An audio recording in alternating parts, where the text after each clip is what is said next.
Okay. Hey, Hey, do you live here? I do actually, yeah. Would you mind showing me your dorm? Sure. Awesome.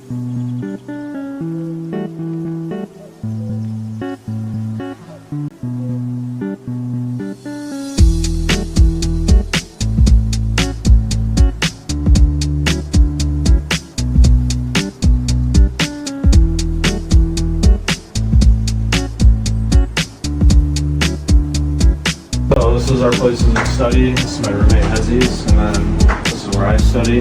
And then we both sleep here on these two beds.